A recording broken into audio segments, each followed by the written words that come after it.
Charles. So 1 month with the Samsung Galaxy S24 Ultra. I've been using it as my daily. I've got my SIM card in. Unfortunately, I missed this on my honeymoon, but have been using it kind of ever since.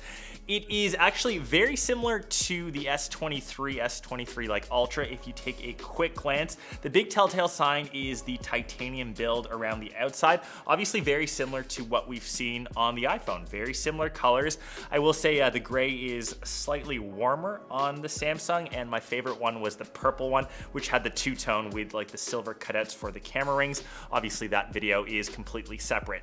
The other big telltale sign is the display. So if you are a big display nerd, if you like to geek out around displays, this is probably one of the best that I've used. So it is now completely flat. We've gotten rid of the curved edges, which was always something that I hated about Samsung flagship phones before. It was nicer to scroll, but there's just something so nice about a flat display. And you also get the benefit of having the ability to put a screen protector on easily. These are the ones that I've been using from Pitaka. Super simple to install. And also if you're looking for a case, I've been using their slim case as well. It's made out of aramid fibers, which you can see the weave on the back. And one thing that this actually gives the Samsung phone is the ability to have MagSafe, as it has a kind of magnet built in on the circle on the back. Unlike the iPhone, which I'm very used to using a lot of MagSafe accessories, for some reason Samsung still cannot implement that into the back. Whether that interferes with the S Pen, that's something to look up, I guess, on your own, or if you are into teardown devices. But using this case does give you that option, so that is kind of super handy. The next thing about the display, other than it being flat, is the overall brightness. It's 2600 nits. It's the best screen right now on a smartphone. Great for viewing outside, all viewing angles, and it has this anti-reflective coating built into the Gorilla Glass. So when you compare this against, say, the S23 Ultra, even the latest iPhone, it reflects light so much better. And once again, every single viewing angle that you're looking at this phone, I think the content looks great. But I think my favorite feature of this phone, screen aside, is probably the longevity of this. And that's something that people don't really touch on initially. So this is now 7 years enabled with updates, and that's up from 4 years from the S23 Ultra. That means you will still get updates for this phone in 2030. And with the way kind of smartphones tech is evolving year by year, I feel like the reason to upgrade has become less and less. People hold on to their phones for longer. So as like a consumer, as a buyer, you're spending $1,200, $1,300, $1,700 Canadian on this phone. I know it's a lot of money, but in 7 years' time, this phone will still be getting updates. You'll probably still be using it. At least that refresh cycle will kind of grow longer. And I think just as someone who's buying that, spending that money, I think you'll be a lot happier with your purchase. So super props to Samsung for that. I think that's honestly one of the best things about this device. I know that all the AI stuff was heavily focused on. I think some of it is kind of hit or miss, very situational. I will say the circle to search using Google is probably the best feature of that. Literally anything on your screen is fair game to search, whether you're scrolling through, say, like Instagram, you're searching at someone's shoes, you want to see what they're wearing, you can do that. That includes photos that weren't taken on the phone. I took this with my Sony in New Zealand. I'm circling to search where this is.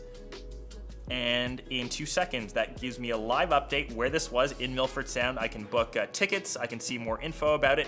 All that is done through Google. Once again, instantaneous. I think this one is probably the best AI feature. That's obviously rolling out to new Google phones as well, like the Pixel 8. Stuff like live translation. Once again, very situational. I'm actually heading to France this summer for the Olympics, and my French is abysmal. I can call someone that speaks French, and that can get live translated in real time, and that actually works as an interpreter, as a separate app. So once I'm there, I can kind of use that, and I can also use that offline.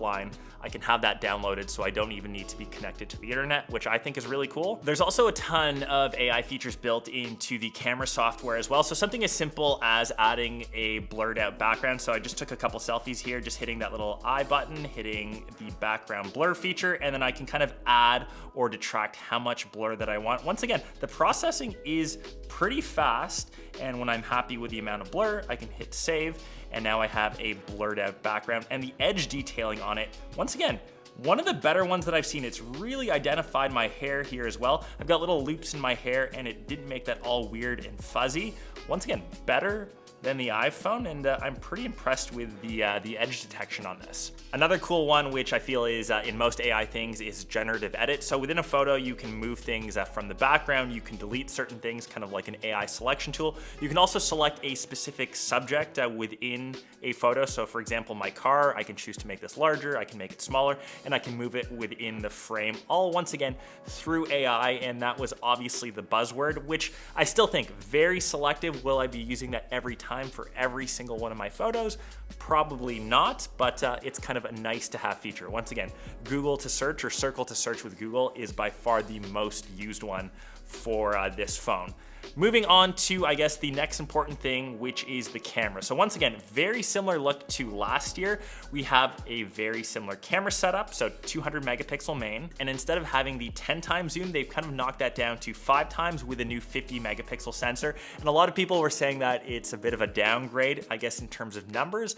But I would argue that 5 times is way more of a usable focal range. There's such few times where 10 times optically, I need that kind of image. I can also just zoom in digitally if I need to. And I do like the fact that, once again, they're competing with the iPhone. It kind of has that. And I will say images are sharp. One of the best, smartphones. I will say the biggest upgrade coming to this though is the fact that Samsung is now really working closely with third-party developers like Instagram, like Snapchat. Stuff in camera now looks better when you're uploading to those social media sites, which is one of the big reasons why a lot of people would always carry iPhones. It's just social media quality looks better on this. This is really bridging the gap this year, so I think that's a big plus. I'll also put some sample photos up for you guys to decide which you kind of prefer. I'll also put some samples between this and the iPhone, but I think if you have any phone between this, the iPhone, or even say the Pixel 8, I think you're pretty much winning in terms of smartphone photography. Next, for performance, I feel like you can copy and paste the same thing that I've been saying. It's a flagship phone. If you're getting this, everything that you throw at it will obviously work completely fine. This does have some couple extra features, obviously the new Snapdragon 8 Gen 3 platform.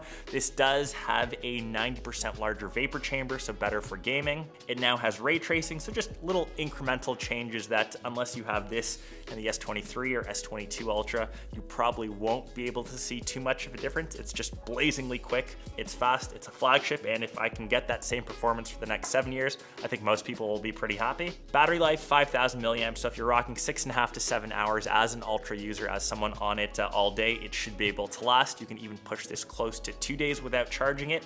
All in all, it is a beast of a phone. Will you use the S Pen? I know that they've kind of RIP'd the Note.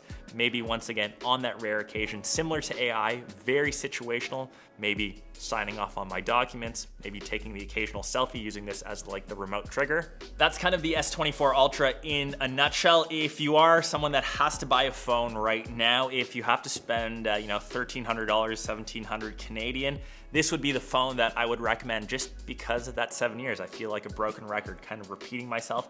It's the best Android flagship. Solid camera, solid build, great screen, super happy that it's flat. Are there a lot of things that it's copying, from the iPhone? Yes, that isn't technically a bad thing. And I'm sure a lot of those, I guess, like Google features, AI features, you'll see coming to other phones as well, but great to actually see them implemented and usable. Google search or Circle to search, super dope.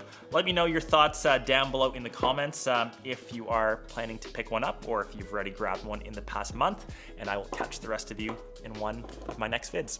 Peace.